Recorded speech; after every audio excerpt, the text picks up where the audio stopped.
exactly how I planned them to be. I don't like surprises.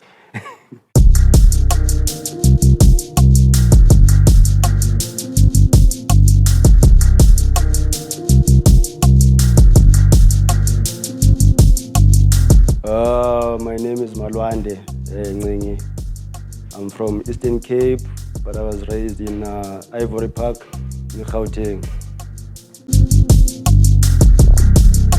I think when I was young, I think I always knew, that I'm a creative. By that time, I didn't know that what I was doing was art. You see yourself, doing sculpture with clay, drawing on paper, and then I think that's when, I actually started when I was young. And then the inspiration, I think it came later when I actually went to school. So, reading about these all other artists of the world and then trying to find where do I belong within that. So I was mostly interested in surrealism. So that's when I started to have inspiration, And then looking at the South African artists also, then I started to be serious about it. First challenge I think that we have is trying to find our own voice and actually do what we love and, not trying to look at what other people are doing. So by doing that, we tend to copy each other and then end up doing the same thing. And it seems like consistency these days is doing repetitive work. So I think once you start to look at yourself as an artist and then start to look at what you do, that's when you start to be yourself and then start to do the artworks that you really want to do. But that is a bigger challenge that we have. Another challenge, trying to get into the industry, or trying to push your sales. Because as an artist, you only know how to create, but you don't know how to, sell your work or, market your work. But we're fortunate with these Instagrams, all these social medias, but that is another big challenge, knowing how to sell your work. Projects. We are always working, so right now I'm doing like 15 paintings. I'm planning a solo exhibition maybe later on this year.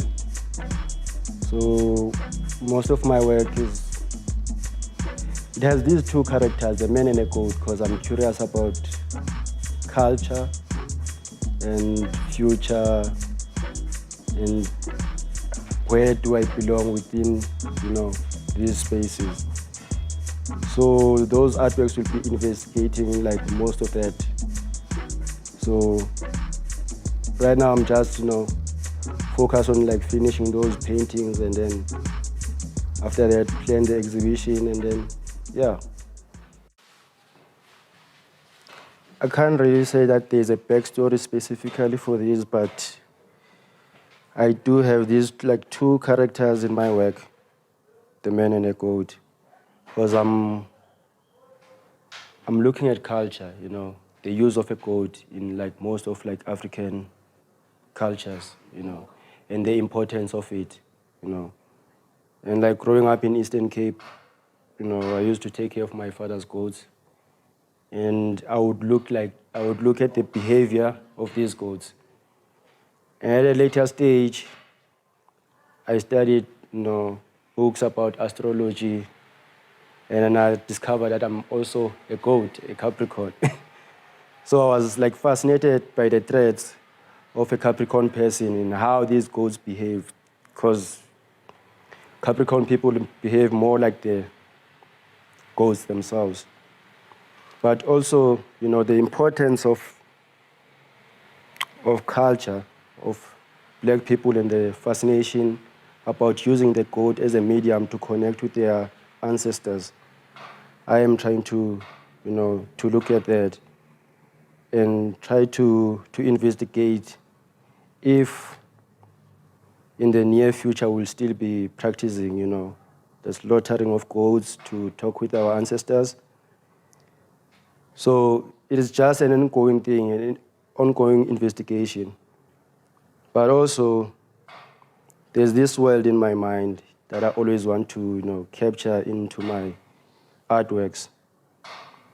So I really don't want to have a concept for each and every piece.